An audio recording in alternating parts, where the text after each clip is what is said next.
Hello, guys. Hello. Hello. We haven't had an album off you in about 3 years.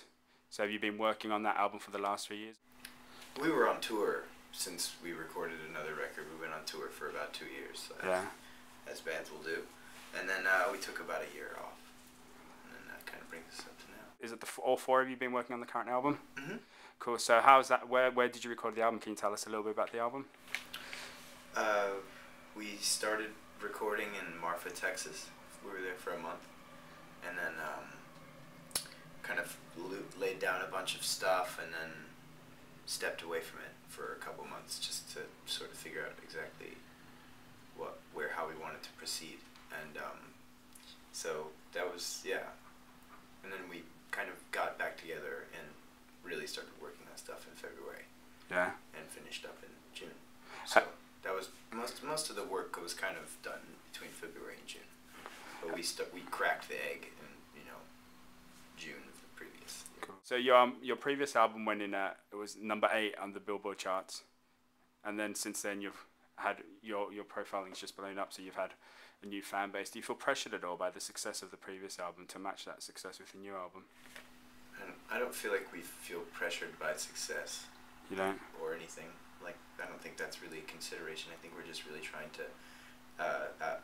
just make better music because, we're musicians and that's what you ideally strive to achieve. Yeah.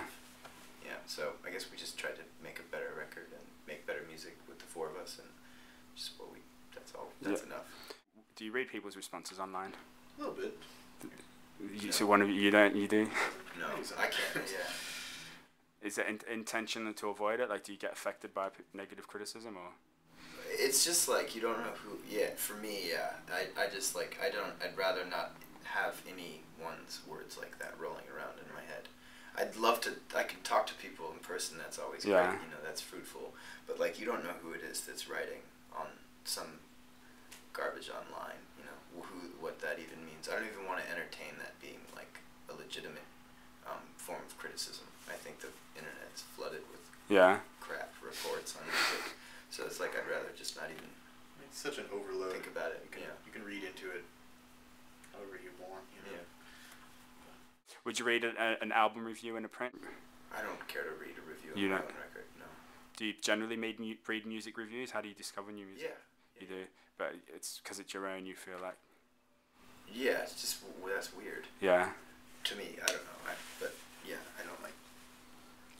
What am I gonna do with that? Like, isn't it should send it to your mom? It's wallpaper. Just go.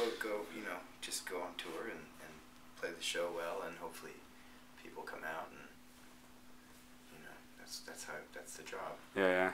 And so your previous album, it leaked. I read an interview. It leaked online about 3 months before your release. Leaked about 3 days after it was completed. Wow. Which is more relevant. Yeah. You managed to track down who leaked it? Yeah, actually, we do know who leaked it, but it just it happens one way or another. Yeah. That was awfully soon. Yeah. That was really soon. So you're obviously taking a lot of measures to ensure that the current one doesn't leak that soon. Yeah. And do you download music illegally? No, I don't. I don't even know how. When I was younger, I did. Yeah. I think as soon as we, got deeper into this, and completely stopped doing that. Yeah. Yeah. I think I tried, and there's like you go on those websites, and there's like 12 things where they say click here to download, and then it's like another link, and and I just can't keep up. I just get really frustrated with. So I just gave up on that whole thing. Yeah. I buy records anyway. How do you feel about fans who a lot of your fans won't pay for your music? Do you feel that they don't warrant to be considered as true Grizzly Bear fans, or do you think it's disrespectful to the artist? Well, I mean, like I said, it helps, but it is sort of like walking into a store, just grabbing an apple and just walking out the door. Yeah. I mean, you can make of that what you will, but. Yeah, cool. I mean, there's no malice. We have no hate for anyone that does that. Well, thanks for taking the time out to chat this morning. Lovely to meet you.